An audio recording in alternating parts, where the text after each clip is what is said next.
तो आज का अपना पॉइंट कपल के ही कंसेप्ट को मैं और आगे बढ़ाऊंगा कि कपल के केस में आप किस तरह से टॉर्क को निकाल सकते हो। इन केस ऑफ कपल आप टॉर्क की वैल्यू किस तरीके से निकालोगे।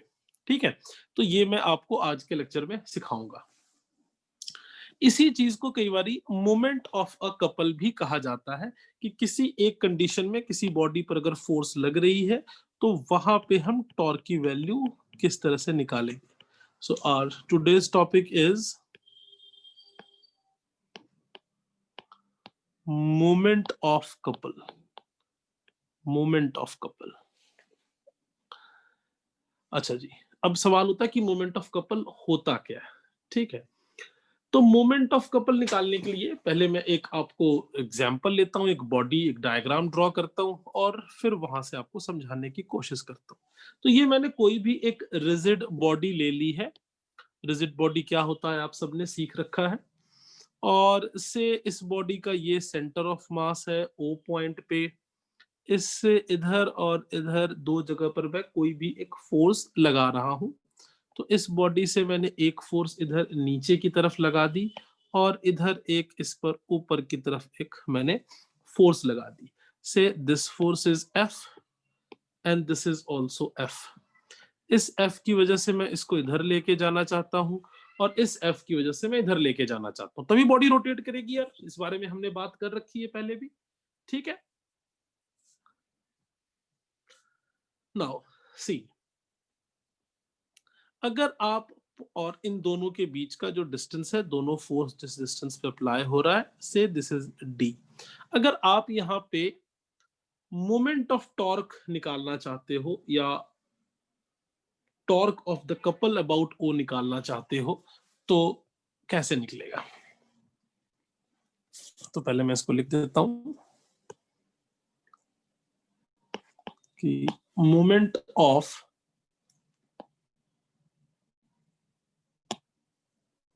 couple can be found या can be obtained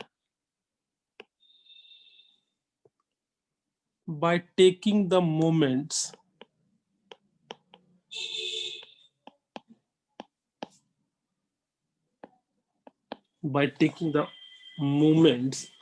of the two forces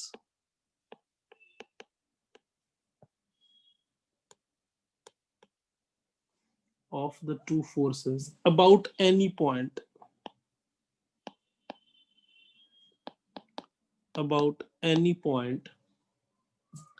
and then adding them.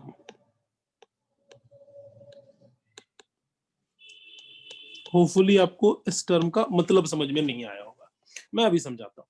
आपको जब भी मोमेंट ऑफ कपल निकालना है तो पहले आपको देखना पड़ेगा कि आप किस पॉइंट के अबाउट मोमेंट ऑफ कपल निकालना चाहते हो।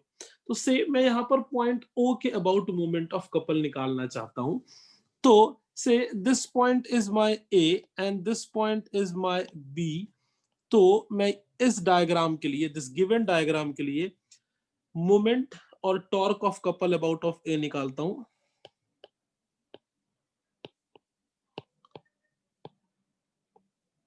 Moment of couple about O बहुत ही आसान है बेटा, और इसी मोमेंट ऑफ कपल को ही हम टॉर्क भी कहते हैं। तो टॉर्क इस कंडीशन में जब आप निकालोगे तो force and multiplied by the distance. अब डिस्टेंस कहां से लेना है, तो जिस पॉइंट के अबाउट ऑफ मोमेंट निकालना चाहते हो। तो यहां पर आप मोमेंट ऑफ कपल किस पॉइंट के अबाउट निकालना चाहते हो बेटा, ओ पॉइंट के अबाउट। तो आप इसको लिखोगे F into O A plus F into O B. अगर आप पे कपल लग रहा है तो आप इस तरीके से वहां पे टॉर्क निकालने की कोशिश करोगे। यहां से देखो एफ और एफ दोनों कॉमन है, तो मैं एफ कॉमन निकाल लेता हूं। क्या बचेगा बेटा, देखो ओ ए प्लस ओ बी। बोलो बात क्लियर बेटा। ओ ए प्लस ओ बी क्या देगा बेटा आपको, ए बी दे देगा। और ए बी का मतलब क्या डिस्टेंस है बेटा, डी है। तो टॉर्क इज इक्वल टू क्या हो जाएगा, एफ इंटू डी। तो आप एक तरह से फिर यहाँ पे कह सकते हो कि moment of couple is equal to क्या हो गया, force multiplied by perpendicular distance between the two forces, है ना। और पहले भी हमने यही सीखा, torque is equal to r cross F होता था। और दोनों परपेंडिकुलर होगा तो आर एफ साइन थीटा होगा, थीटा की वैल्यू 90 होगी, साइन 91 हो जाएगा, है ना। तो hence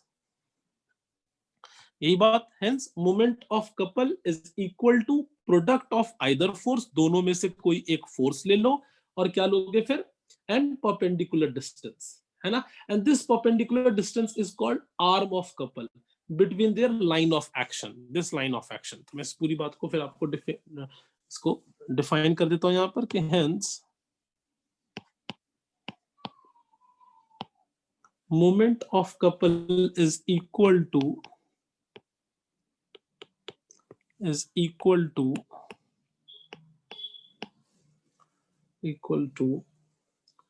product of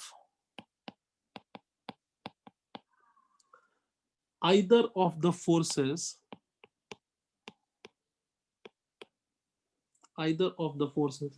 and perpendicular distance, and this perpendicular distance is called arm of the couple. ये जो परपेंडिकुलर डिस्टेंस है बेटा, इसको हम क्या कहते हैं, this is called arm of the couple, है ना, and it is between the line of action. बोलो बेटा, अब यहां इस कंडीशन में आपको कैसे निकालना है, ये बात समझ में आ गई, बात पूरी तरह से क्लियर है।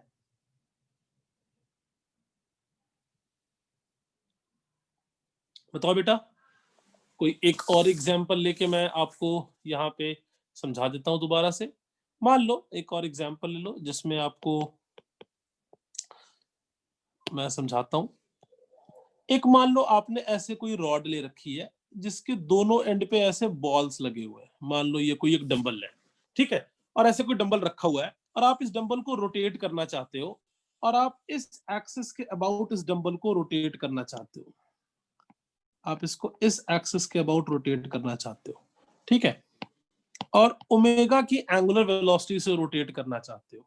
कैसे फोर्स लगानी पड़ेगी बेटा अगर इधर रोटेट करना है, तो एक फोर्स एफ इधर की तरफ लगेगी, बोलो सही है, और दूसरी फोर्स एफ इधर की तरफ लगेगी, तभी रोटेट करेगा। बुलाओ, बहुत शांत बैठे हो सारे आज। Yes sir.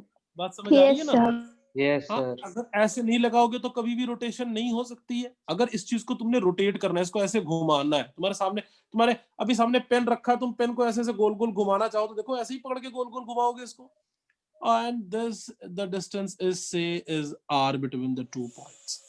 तो यहां अगर आपसे तुमसे कोई पूछेगा कि find the value of torque, तो आप यहाँ पे टॉर्क की वैल्यू क्या लिखोगे बेटा, जल्दी से बता दो। आर क्रॉस है ना, बात समझ आ गई। तो एक फोर्स लेनी है और दोनों के बीच का परपेंडिकुलर डिस्टेंस आपने लेना है। अगर परपेंडिकुलर डिस्टेंस नहीं होगा तो आप उसको एक्सटेंड करके परपेंडिकुलर डिस्टेंस की तरफ बनाओगे। हम करेंगे इसके बारे में भी बात, ठीक है। तो इसी के साथ आपको ये पता लग गया कि टॉर्क दोनों कंडीशन में फिक्स्ड एंड में कैसे लिखना है और फिर फ्री एंड के लिए भी कैसे लिखना है। अब एक अपना पॉइंट बनता है कि point of application of force का मतलब क्या होता है, और फिर मैं कॉमन क्वेश्चन की हेल्प से आपको ये समझाने की कोशिश भी करूंगा। मैं एक एक छोटी बात आपको रोटेशनल मोशन में सिखा रहा हूं जिससे आपको किसी भी क्वेश्चन करने में दिक्कत नहीं आए, और फिर आप देखोगे कि आपकी एनसीईआरटी बैक साइज बिल्कुल इजीली सॉल्व कर सकोगे। आप, आपको लगेगा नहीं कि एनसीईआरटी बैक साइज का कोई भी क्वेश्चन मुश्किल है, बहुत इजीली आप इसको कवर अप कर सकोगे। Now the point is point of application of force.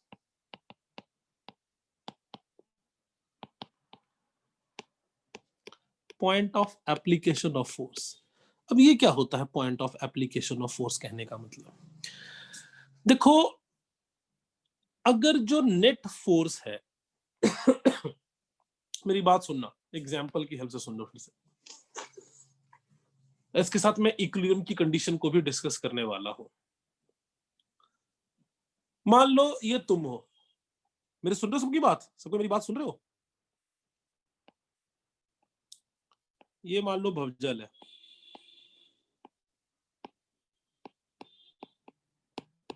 ये भवजल है, भवजल पे 2-3 फोर्स लगा लो यार। कोई भवजल को इधर खींच रहा है, कोई भवजल पे इधर फोर्स लगा रहा है मान लो, कोई भवजल के कान पकड़ के इधर खींच रहा है, कोई भवजल के पैरों को इधर खींच रहा है। भवजल पे कितनी फोर्सेस लग रही है यार? अरे बोलो। 4 फोर्सेस लग रही है ना। अगर इस सब नेट फोर्स को मैं किसी एक पॉइंट पे रख के ये पता करने की कोशिश को, अब दो बातें हो सकती है यार, प्रैक्टिकली सोचो पहले, ये थ्योरी वाली बात करने से पहले प्रैक्टिकली सोच के देखो। इन सारे फोर्सेस की वजह से या तो भवजल सीधी इधर मूव करना शुरू कर जाएगा, या तो भवजल इधर की तरफ जाना शुरू हो जाएगा, या भवजल इधर की तरफ जाना शुरू हो जाएगा, या भवजल इधर की तरफ जाना शुरू हो जाएगा, या इधर इस तरफ से, या इस तरफ से, या इस तरफ से, या इस तरफ से, ऐसा ही होगा। ये सारे फोर्सेस लगने की वजह से मान लो कि तुम अपने दोस्त को मिलके तुम चारों एक तरफ एक सब मिलके किसी को खींचना शुरू कर गए, तो वो तुम्हारा किसी एक तरफ मूव करना शुरू हो सकता है, वो तुम्हारा दोस्त। अरे बोलो यार। Yes sir. इसका मतलब क्या है कि अगर आप किसी बॉडी पे एक नंबर ऑफ फोर्स लगाओगे तो उसकी दो पॉसिबिलिटी है कि या तो वो बॉडी किसी ट्रांसलेशनल मोशन में चली जाएगी, या फिर ये भी हो सकता है कि यहाँ पे भवजल रोल आउट करना शुरू कर जाए, घूमना शुरू कर जाए, रोटेशनल मोशन में हो जाए। हो सकता नहीं हो सकता? तो यहां से तो इसके point of application of force का मतलब ये होगा कि अगर मैं नेट फोर्स को किसी एक पॉइंट से दिखाऊं जिससे वो सेम इफेक्ट प्रोड्यूस करे, इसका मतलब क्या है, मैं पूरे भवजल को हटा के एक सिंगल पॉइंट बना दूं और उस सिंगल पॉइंट पे ये सारे फोर्सेस को दिखा दूं और ये सारे फोर्सेस मिलके वही इफेक्ट प्रोड्यूस करे जो भवजल पे ये लगने पे कर रहा था, तो इस पॉइंट को हम point of application of force कहेंगे। समझ में आया कि निकल गया ऊपर से? थोड़ा थोड़ा सर बॉडी थोड़ा को हम थोड़ा पॉइंट मानेंगे? एक बार वापस बता दो। मान लो, एक बार और समझाता हूं, एक बार सुनना, पूरे कान खड़े करके सुनना, पूरे ध्यान से सुनना। मैं इस आदमी को, इस भवजल को, मान लो इस सारे फोर्स लगने की वजह से भवजल इधर मूव करता हुआ जा रहा है। बोलो ये बात ठीक है? Yes sir. ये सारे फोर्सेस की वजह से भवजल इधर मूव करता हुआ जा रहा है। Point of application of force में इस पूरे वर्ड में एक बात सुनो, ये वर्ड क्या लिखा है? पॉइंट। इसका मतलब क्या है, तुम ये अच्छा सोच के बताना, ये जो F1 फोर्स लग रही है भवजल के कहां लग रही है? कान पे? सर पे हेड सर पे, पे, कान पे, हाँ। जो F2 है वो कहां लग रही है? उसके हैंड पे। हैंड, F4 कहां लग रही है? इसके टांगों पर। टांगों F3 फिर कहां लग रही है? इसके हैंड, हाथ पे कहीं लग रही है। अब ये बॉडी के अलग अलग जगह पर फोर्स लग रही है ना, मैं कह रहा हूं कि तुम इन सारी जगह को हटाकर कोई एक जगह ढूंढ लो, वो पेट हो सकता है, वो गर्दन हो सकती है, कोई एक जगह हो सकती है, उस जगह पे इन सारे फोर्सेस को लगा दो और उसके बाद भी भवजल अगर इधर ही मूव करेगा सेम इफेक्ट प्रोड्यूस होगा, तो मैं कहूंगा कि ये जो पॉइंट है it is the point of application of force for भवजल। अभी उन्हीं बात समझ में आई? आगे, आ गई सर। आ गई सर। ठीक है, अब मैं नीचे का स्टेटमेंट लिखता हूं, हो सकता है पूरी तरह से क्लियर हो जाएगा।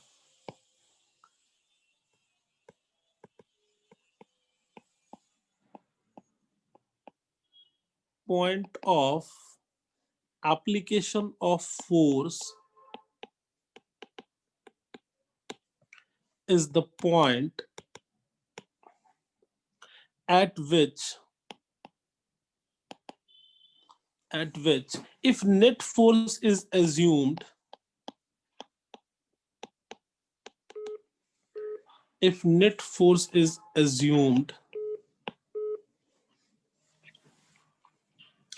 to be acting, एक मिनट होल्ड करना बेटा, एक पेरेंट की कॉल है। हेलो, हाँ जी सर, गुड इवनिंग सर। नहीं सर मैं चला गया हूँ, लड़का होगा सर ऑफिस में। ठीक है सर, ठीक है, ठीक है। हाँ जी बेटा, तो it force is acting, assumed to be acting, then it will produce the same effect. It will produce the same effect as earlier. देखो तो स्टेटमेंट क्लियर है बेटा? तो स्टेटमेंट पढ़ के देखो तो क्लियर है कि नहीं है?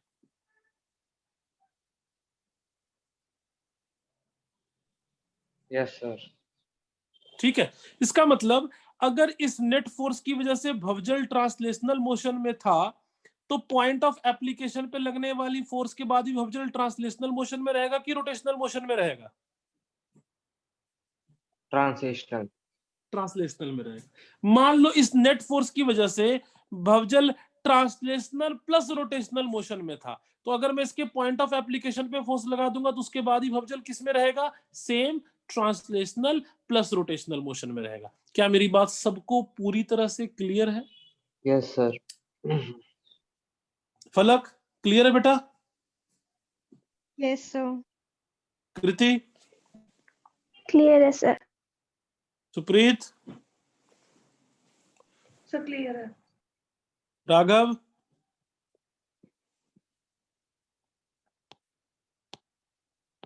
मनभव, सर क्लियर है। कृष, सर क्लियर है। तो फिर एक क्वेश्चन देता हूं। एक रॉड दिया तुम्हें, ठीक है, और इस पे कुछ फोर्सेस लगा रहा हूं। मान लो इधर एक फोर्स लगाई 20 न्यूटन की। बेसिक बेसिक क्वेश्चंस की प्रैक्टिस करा के बिल्कुल कंसेप्ट क्लियर कर दूंगा, बेस बन जाएगा तुम्हारा। और ये 30 न्यूटन है, ठीक है। अच्छा जी, इस पॉइंट का नाम डी है, इस पॉइंट का नाम ए है, इस पॉइंट का नाम बी है, इस पॉइंट का नाम सी है। ए टू सी का जो डिस्टेंस है that is my 10 metre. C to D का जो मेरा डिस्टेंस है that is my 20 metre. And D to B का जो मेरा डिस्टेंस है दैट इज माय 70 मीटर। ठीक है, तो determine the point of application of force when forces of 20 Newton and 30 Newton are acting on the rod as shown in the figure. You have to determine the point of application of force. मैं कर देता हूं solve, ठीक है बेटा? ये question मैं कर देता हूं एक बार सॉल्व, उससे आपको समझने में दिक्कत नहीं आएगी। सबसे पहला स्टेप, नेट फोर्स कितनी लग रही है बॉडी पे बताना बेटा। मनोहर, नेट फोर्स कितनी है बेटा?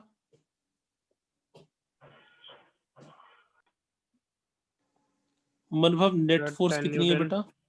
10 न्यूटन। Very good, 10 Newton. क्योंकि देखो सबको यहाँ साफ साफ दिख रहा है 30 न्यूटन नीचे लग रहा है बेटा, 30 न्यूटन नीचे लग रहा है, 20 न्यूटन ऊपर लग रहा है, तो नेट फोर्स की वैल्यू 10 न्यूटन। अरे कोई ऐसा भी है जिसको ये बात समझ में नहीं आई? ईशर, जैस्मिन, बात समझ आ रही है? 10 न्यूटन लग रही है फोर्स पे? बढ़िया, अति उत्तम। अब देखो, अगर हमें निकालना है, अब बॉडी के ऊपर नेट फोर्स भी लग सकती है और नेट टॉर्क भी लग सकती है।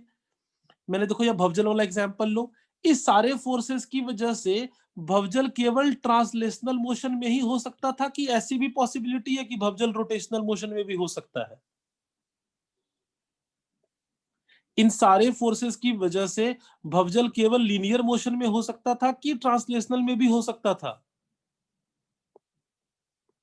बोल नहीं रहे यार। तुम किसी बॉडी पर बहुत सारे फोर्स लगाओगे, तुम अपने कार के व्हील पे बहुत सारा फोर्स लगा रहे हो, तुम्हारे कार का व्हील केवल ट्रांसलेशनल मोशन में है, केवल रोटेशनल मोशन में है, या दोनों में है? Sir both. बोथ। कभी सिलेंडर वाले को देखो, तुम्हारे घर पे सिलेंडर जब लेकर आता होता है तो उसको कैसे लेके जा रहा होता है, कभी देखे हो? जो सिलेंडर तुम्हारे घर पे कभी कोई लेकर आता है कि खुद ही आ जाता है सिलेंडर? आता है सर। टेढ़ा करके घुमा के। टेढ़ा करके घुमा के। तो भाई वो जो मोशन है वो लीनियर है, ट्रांसलेशनल है, रोटेशनल है, या दोनों है? सर दोनों। तो अगर किसी बॉडी पर कुछ फोर्सेस लग रही है तो एक पॉसिबिलिटी ये नहीं हो सकती कि वो बॉडी नेट फोर्स नेट, अगर फोर्स वर्ड यूज कर रहे हो इसका मतलब तुम लीनियर मोशन की बात कर रहे हो, रोटेशनल मोशन की बात कर रहे हो? यार फोर्स का मतलब हमेशा लीनियर मोशन होता है। क्या क्या बॉडी बिना टॉर्क लगे रोटेट कर सकती है? No sir. No No. Sir तो अभी अगर हमने नेट फोर्स की बात की है तो हम लीनियर मोशन की बात कर रहे हैं कि रोटेशनल मोशन की बात कर रहे हैं? लीनियर क्या हमें रोटेशनल मोशन की बात नहीं करनी चाहिए? क्या ऐसा नहीं हो सकता कि जो सामने ऊपर रॉड ए बी रखा है वो रोटेट भी कर रहा हो जैसे तुम्हारा सिलेंडर कर रहा होता है? हो सकता है ना? तो मैं net Yes. Torque acting on the rod भी लिखता हूं. This is the net force. This is the net force acting on the rod.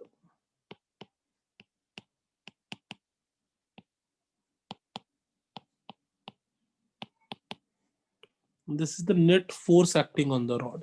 अब नीचे लिखूंगा नेट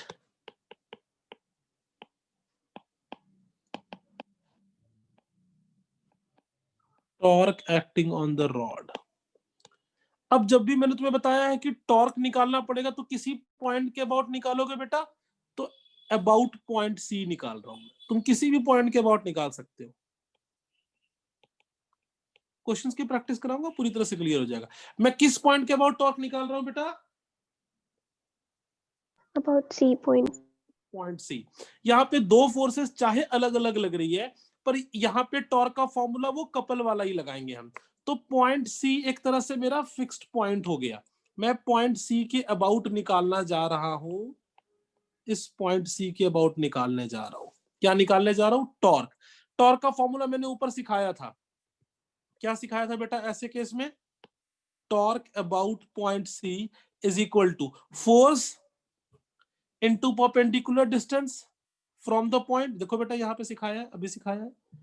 ये देखो यहाँ कैसे निकाला था? फोर्स और ओ पॉइंट में से ओ से ए तक का डिस्टेंस, फिर फोर्स ओ से बी तक का डिस्टेंस. बोलो सिखाया नहीं सिखाया? Yes, sir. यस सर तो यहां पर क्या लिखेंगे जरा बताओ? ये फोर्स 20 न्यूटन है और सी पॉइंट के अबाउट लिख रहे हैं. तो सी पॉइंट से परपेंडिकुलर डिस्टेंस कितना है 20 न्यूटन का? 0. या सी पॉइंट पे ही 20 न्यूटन लग रहा है. प्लस जरा देखो तो 30 न्यूटन का डिस्टेंस कितना है सी पॉइंट से? 20 meters. 20 मीटर. बोलो बेटा बात समझ आ गई कि नहीं आ गई? ऑपोजिट फोर्सेस तो अनइक्वल है. मैं तुम्हारी बात नहीं समझानी. तुम कहना क्या चाह रहे हो? नहीं सर, अब पहले आपने फॉर्मूला लगाया था जब ऑपोजिट फोर्सेस इक्वल होती हैं. मैं तुम्हारी बात समझ गया बेटा. हम वहां पे हमें मैं ये नहीं कह रहा कि 20 न्यूटन एंड 30 न्यूटन और कपल. मैं ये नहीं कह रहा हूं. I am just talking about the torque. If 20 Newton और 20 न्यूटन होता तो मैं आइदर ऑफ द फोर्स को मल्टीप्लाई करता डिस्टेंस से. मैंने दोनों फोर्सेस को मल्टीप्लाई किया. जब कपल था भाई साहब, अनीस भाई साहब, तो वहां पर मैंने एक फोर्स को डी से मल्टीप्लाई कर दिया था. ये फॉर्मूला बन गया था. देखो ये टॉर्क लिखने का फॉर्मूला है और ये कपल के लिए फॉर्मूला है. ओके ये टॉर्क लिखने का फॉर्मूला है. टॉर्क का मतलब force into perpendicular distance from the axis of rotation. Force into perpendicular distance from axis of rotation. Now this is my axis of rotation. I am calculating the torque about the point C. So force and distance from axis of rotation, because it is already lying on C, the distance from the axis of rotation is 0. Now in case of 30 Newton, the distance from axis of rotation is 20 meter.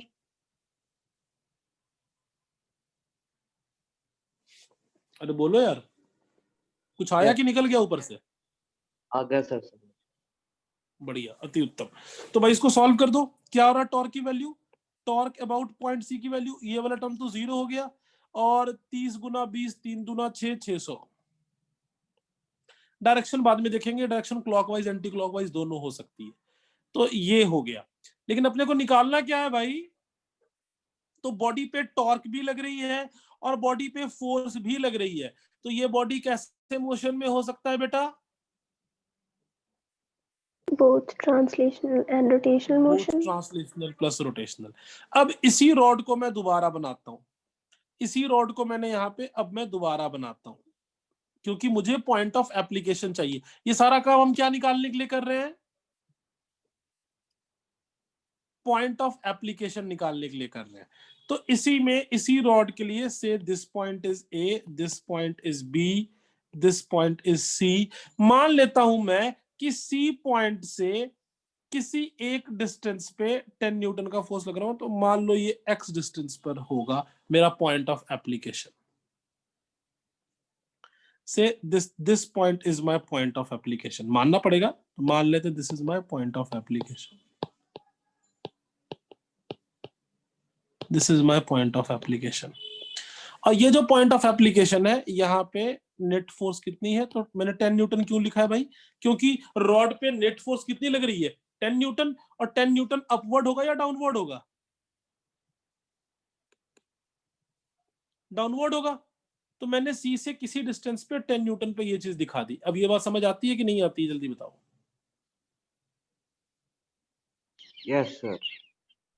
ठीक है, तो अब इसके लिए rotation C point के about अगर तुम दोबारा इसके लिए लिखोगे,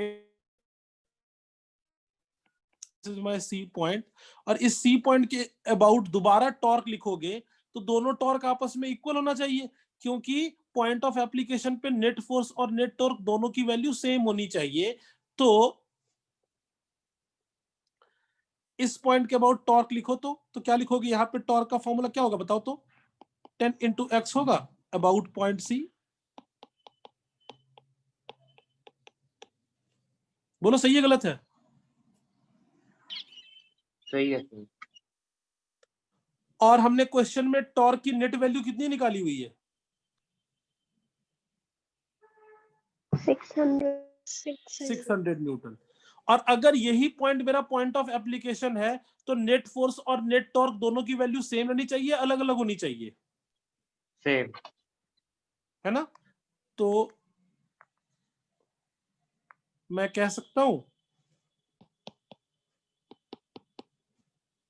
कि 10 into x is equal to 600, तो x is equal to 60 centimetre.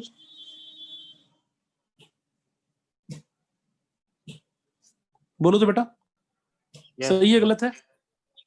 इसका मतलब इस क्वेश्चन का कहां पे होना चाहिए पॉइंट ऑफ एप्लीकेशन, तो 60 सेंटीमीटर एक्स की वैल्यू है, तो ये सी से कितने डिस्टेंस पे होना चाहिए, 60 सेंटीमीटर पे। मतलब इस रॉड के यहां से 60 सेंटीमीटर पे अगर तुम सारे फोर्सेस को रिप्रेजेंट कर दोगे, तो ये उसी मोशन में होगा जिस मोशन में इसने पहले होना था। नई बात समझ में आई? सर एक बार वापस बता दो। एक बार वापस देखो, पहले क्वेश्चन क्या है, क्वेश्चन में क्या पूछा गया है, पॉइंट ऑफ एप्लीकेशन निकालनी है। पॉइंट ऑफ एप्लीकेशन निकालनी है। पॉइंट ऑफ एप्लीकेशन क्या होती है,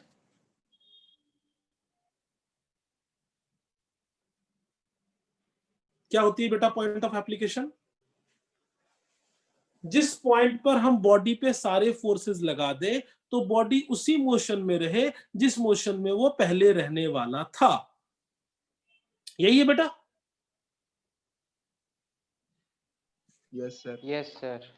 अब ये मेरा रॉड है, इस रॉड पे एक फोर्स ऊपर लग रही है, एक फोर्स नीचे लग रही है। मैंने रॉड के लिए नेट फोर्स भी लिखी, नेट टॉर्क भी लिखी। तुमने हमेशा नेट फोर्स और नेट टॉर्क दोनों लिखोगे, ठीक है? नेट फोर्स और नेट टॉर्क दोनों लिखोगे, है ना। नेट फोर्स भी लिखोगे और नेट टॉर्क भी लिखोगे इस केस में। अच्छा जी, तो अब नेट फोर्स और नेट टॉर्क दोनों लिख दिया।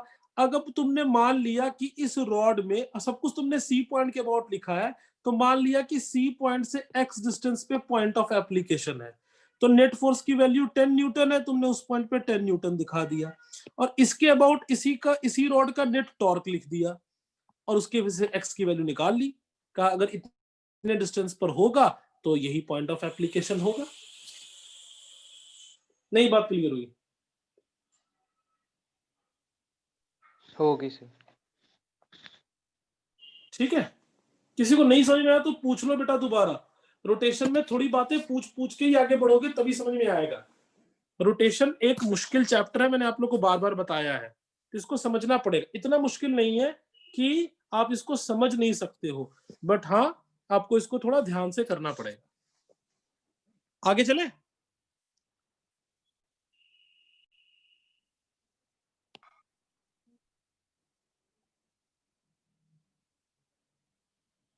बोलते नहीं हो। Yes, sir. Yes sir.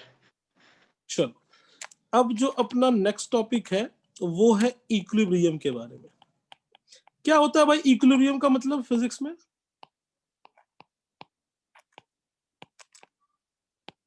क्या होता है बेटा इक्विलिब्रियम का मतलब? बहुत बार पढ़ा है लॉज ऑफ मोशन में। भवजल इक्विलिब्रियम का मतलब क्या होता है? If a body is said to be in mechanical equilibrium, what do you mean by this? Anish, if a body is said to be in mechanical equilibrium, what do you mean by this? Balance है sir या ratio constant है? थोड़ा common language में बोलो यार, इतना भारी भारी लैंग्वेज में। गुरवेज, क्या होता है इसका मतलब एक body is said to be in equilibrium? यार इतना आसान। अर्शप्रीत, क्या होता है बेटा? सर की जो फोर्स नेट हो वो 0 हो। बिल्कुल सही कह रहे हो। इतना ही आसान सी बात थी यार। अगर किसी बॉडी पर नेट फोर्स 0 होगी तो बॉडी को इक्विलिब्रियम में कहते हैं। सब खा पी के बैठ गए, बिल्कुल पढ़ नहीं रहे हो यार, मेहनत नहीं कर रहे, बहुत बुरी बात है। अरे कृष्ण, ये नहीं पता था? मनोज,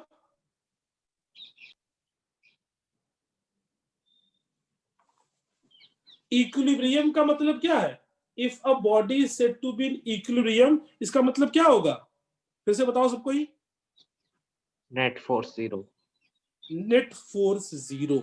इतनी बात हमने अभी तक सीख रखी है कि अगर किसी बॉडी पे नेट फोर्स 0 है तो इसका मतलब बॉडी इक्विलिब्रियम में हो सकती है। अब जरा प्रैक्टिकली सोचना, पूरे प्रैक्टिकल तरीके से सोचना और समझने की कोशिश करना, और करके देखो अपने सामने।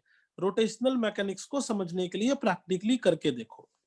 मान लो ये कोई एक बॉडी है और इस बॉडी के यहां से तुम इसको इधर खींच रहे हो और यहां से तुम इसको इधर खींच रहे हो। ये फोर्स भी एफ है, ये फोर्स भी एफ है। क्या ये बॉडी मूव करेगा? No, sir. No sir. क्या ये बॉडी रोटेट करेगा? No sir. इसका मतलब हम क्या कह सकते हैं? The body is in equilibrium. Body is in mechanical equilibrium, है ना? तो this body will neither, this body will not in translational equilibrium, in translational motion, मतलब लीनियर मोशन। या ट्रांसलेशनल से कोई कंफ्यूज होते हो, ट्रांसलेशनल का मतलब लीनियर मोशन होता है। This body is not in translational motion nor in rotational motion. किसको ये स्टेटमेंट से दिक्कत है यार? सही है? अरे हाँ ना बोल दिया करो यार। Yes, sir. Yes sir.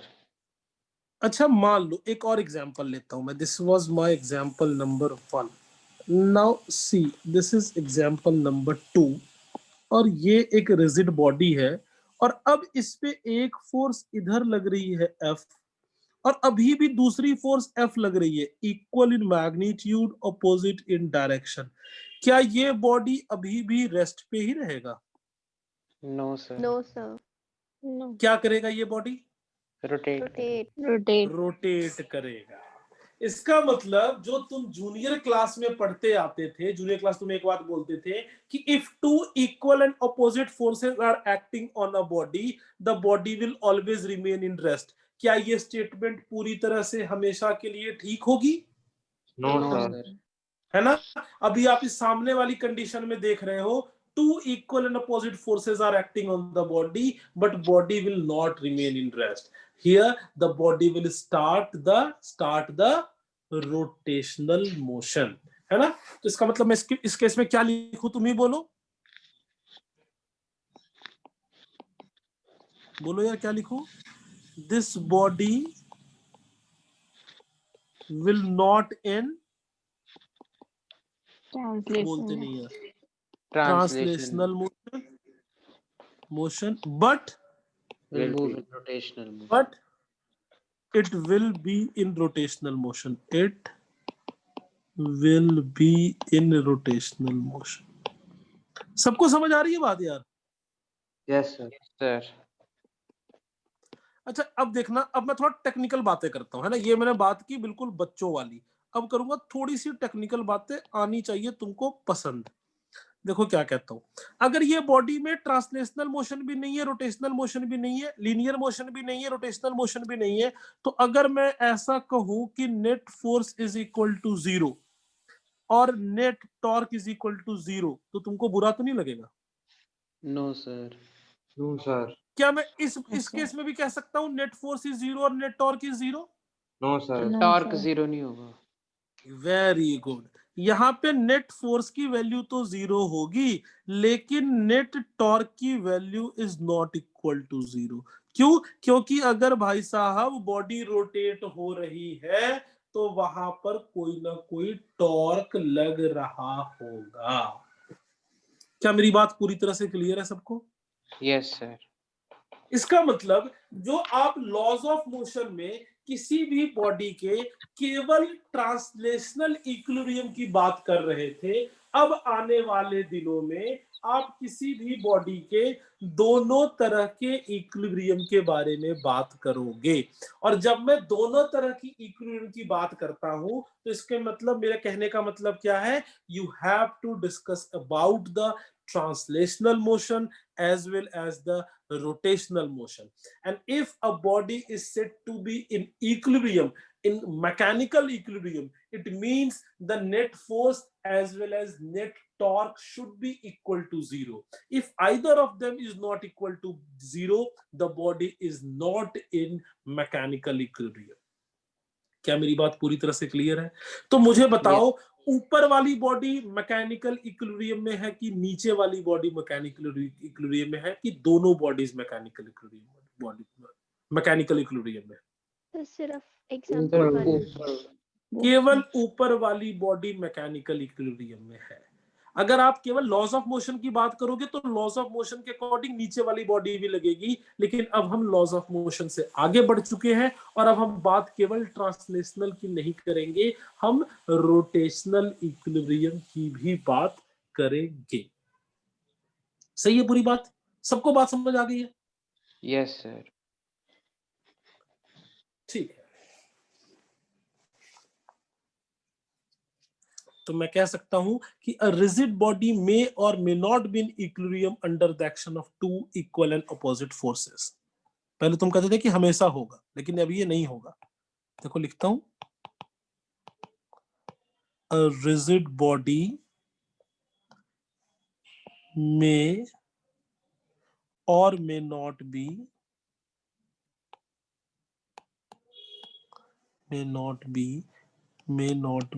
in equilibrium,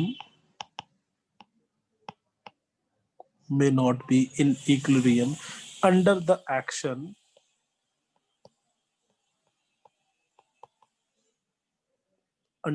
action of two equal and opposite forces. Two equal and opposite forces. सही है ना बेटा? हमने देखा ऊपर वाले में इक्विलिब्रियम में था और नीचे वाले में नहीं था, है ना? So the body is in translational equilibrium but not in rotational equilibrium. और अगर कोई बॉडी ट्रांसलेशनल इक्विलिब्रियम में हो तो इसका बिल्कुल भी यह मतलब नहीं है कि बॉडी रोटेशनल इक्विलिब्रियम में भी होगी। ठीक है? क्लियर बेटा? Yes, sir.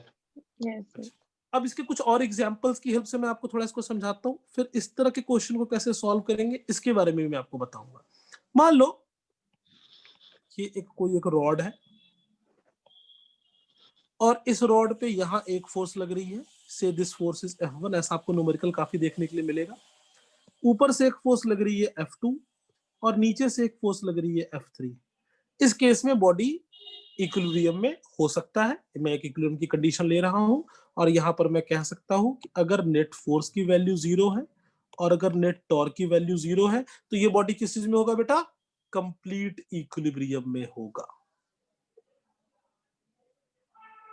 ठीक है, इस केस में बॉडी कंप्लीट इक्विलिब्रियम में होगा।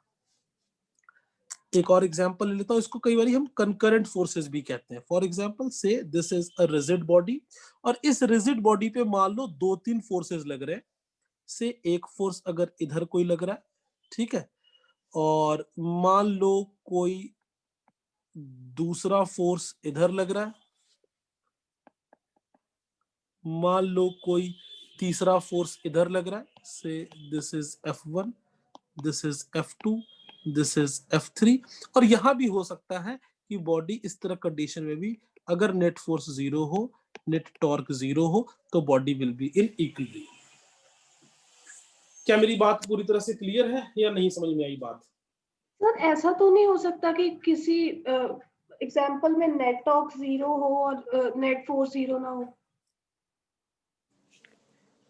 क्या कह रही है बेटा, फिर से बोलना प्लीज। सर ऐसी कोई एग्जांपल है जिसमें नेट टॉर्क की वैल्यू 0 हो पर नेट फोर्स की वैल्यू 0 ना हो? नेट टॉर्क की वैल्यू 0 हो लेकिन नेट फोर्स की वैल्यू 0 ना हो? बिल्कुल हो सकता है बेटा, क्यों नहीं हो सकता। ये एक रॉड है और इस पे एक फोर्स इधर लगाई है और एक फोर्स इधर लगाई है। ये फोर्स F1 है, ये फोर्स F2 है। F1 F2 इक्वल नहीं है तो ये बॉडी में रोटेशनल मोशन कभी भी नहीं हो सकता है। ये बॉडी में अगर मैं कह दूं कि F2 is greater than F1, तो यहाँ पे नेट फोर्स की value is not equal to 0, but net torque तो देख के ही 0 लग रहा है क्योंकि बॉडी में रोटेशन हो ही नहीं सकती अगर ये इसका एक्सेस है तो। बोलो छोटी, बात समझ आई? Yes sir. ठीक, तो होपफुली आप सबको मेरी इतनी बात समझ में आ गई होगी। अब इससे थोड़ा और आगे चलते हैं और टॉर्क को थोड़ा और समझने की कोशिश करते हैं। ठीक है, फिर मैं इसको अलग अलग तरह के आपको क्वेश्चंस करने के लिए भी तरीका सिखाऊंगा। मैं थोड़ा सा टॉर्क की डिस्कशन को और आगे लेके चलता हूं, फिर प्रिंसिपल ऑफ मोमेंट के बारे में भी बात करूंगा। अपने सबने Newton second law of motion पढ़ा हुआ है यार? अरे बोलो यार। Yes sir. क्या था Newton second law of motion?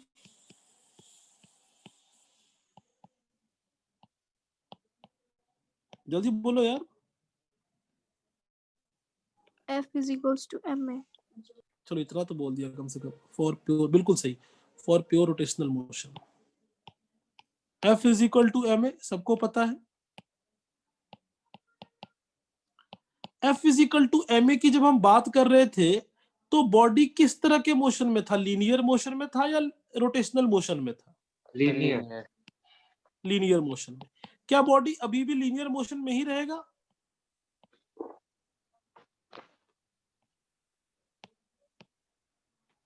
अब तो बॉडी हमने सीख रखा है कि बॉडी किसी में भी हो सकता है बेटा, रोटेशनल और रोटेशनल मोशन में। और अगर बॉडी रोटेशनल मोशन में होगा तो फोर्स की जगह कौन ले लेगा भाई साहब? टॉर्क। टॉर्क।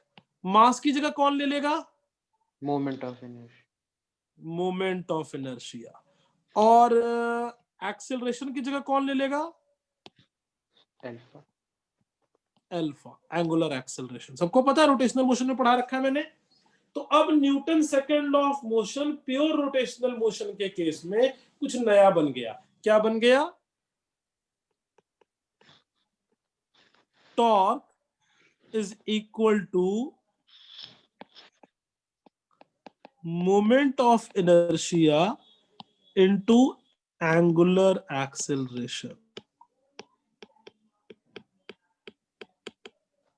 सही है बेटा? लेकिन एक बात देखो जरा, जब भी force is equal to ma की इक्वेशन थी वो बहुत आसान थी, ठीक है, लेकिन torque is equal to moment of inertia into angular acceleration की इक्वेशन इतनी आसान नहीं है। क्यों नहीं आसान है? क्योंकि आपको पता है मास हमेशा किसी भी बॉडी का क्या रहता था? कांस्टेंट। लेकिन आप सबने देखा है कि मोमेंट ऑफ इनर्शिया बड़ा ही धोखेबाज क्वांटिटी है। कोई ईमान नहीं, कोई धर्म नहीं, कभी भी बदल जाता है। हर एक एक्सिस के लिए एक ही बॉडी का एक ही टाइम पर इतना सारा मोमेंट ऑफ इनर्शिया, किसी एक्सिस के लिए कुछ और मोमेंट ऑफ इनर्शिया, दूसरे एक्सिस के लिए कुछ और मोमेंट ऑफ इनर्शिया। तो इसकी वजह से मोमेंट ऑफ इनर्शिया के इतने वेरिएबल होने की वजह से ये जो टॉर्क की इक्वेशन है ये हमेशा प्रॉब्लमेटिक होती है और लोग इसको सॉल्व करने में या इसको अप्लाई करने में कंफ्यूज होते हैं। तो मैं आपको एक ट्रिक सिखा रहा हूं, आप किसी भी न्यूमेरिकल को सॉल्व करने के पहले इस तरीके से इसको यूज करना, तो आपको परेशानी थोड़ी सी कम होगी। क्या करना है, अब टॉर्क लेना है तो किसके अबाउट लेना है, क्योंकि टॉर्क भी देखो, फोर्स कभी किसी के अबाउट नहीं होता था, है ना, लेकिन टॉर्क हमेशा किसी ना किसी के अबाउट होता है। मेरी बात समझ रहे हो कि नहीं? फोर्स कभी किसी के अबाउट नहीं होता ना यार। फोर्स को डिफाइन करने के लिए क्या कभी तुम्हें एक्सिस ऑफ रोटेशन की जरूरत पड़ती है? No sir. लेकिन टॉर्क को डिफाइन करने के लिए तुम्हें क्या चाहिए? Axis of Axis. रोटेशन की जरूरत पड़ती है। Hence we can say that the torque equation is more complex than the force equation, because force is an absolute value, but torque depends on which axis, about which axis it has been calculated. Similarly, the mass has an absolute value, but moment of inertia is a variable quantity. So whenever you are writing the equation for torque using Newton's second law of motion, you have to be very careful. पहली चीज, जब भी तुम torque की equation लिख रहे हो कि 2 पॉइंट के लिए, तो उसको तुम कोशिश करो कुछ इस तरह से लिखने का। मैं इस इक्वेशन को दोबारा रीडिफाइन करके लिखता हूं, बुक में तुम्हें नहीं मिलेगा इस तरह से, तो इसको समझ लो, न्यूमेरिकल सॉल्व करने में हेल्प करेगा तुम्हें ये। टॉर्क किसके अबाउट में? तो about the axis of rotation.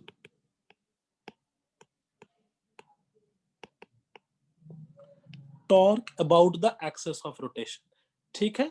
Similarly moment of inertia भी about the axis of rotation.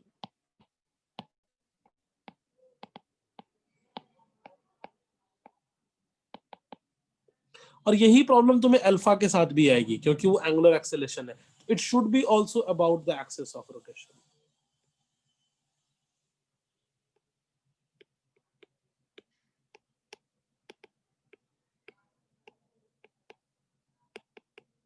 About the axis of rotation. इस पूरे को हम कहते हैं this is the torque equation. मैं इसको भी यूज करना सिखाऊंगा, सारे इक्वेशंस को यूज करना सिखाऊंगा, पहले थोड़ी थ्योरी सीख लो। This is known as torque equation. क्या ये इक्वेशन सबको समझ में आई? Yes sir. ठीक है। अब टॉर्क इक्वेशन के बारे में 2 बातें और याद कर लो।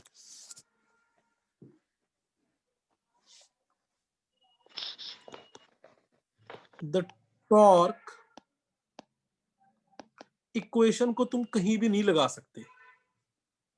द टॉर्क इक्वेशन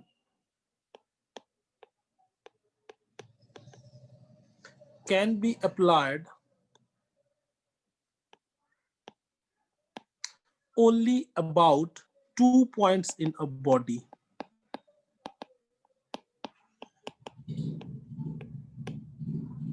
जब भी तुम्हें टॉर्क इक्वेशन लगानी है, तो ऐसा नहीं है कि तुम टॉर्क इक्वेशन कहीं भी लगा सकते हो। तुम टॉर्क इक्वेशन 2 पॉइंट के अबाउट ही लगा सकते हो। पहला, about the centre of mass. जिन स्टूडेंट्स को सेंटर ऑफ मास नहीं आता, वो लोग मेरी सेंटर ऑफ मास की वीडियो देख लेना। And the second, point which has zero velocity or acceleration.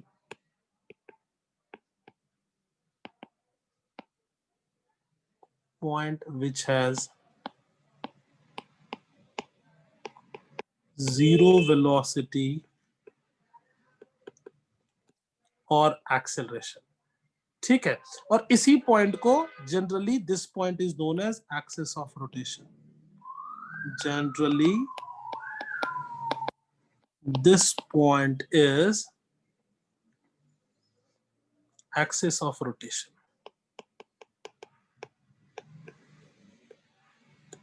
तो आप इसी के अबाउट ये टॉर्क की इक्वेशन को लगा सकते हो। इतनी पहले पूरी बात समझ आ गई है? यहां तक कुछ नहीं समझ में आया तो पहले पूछो।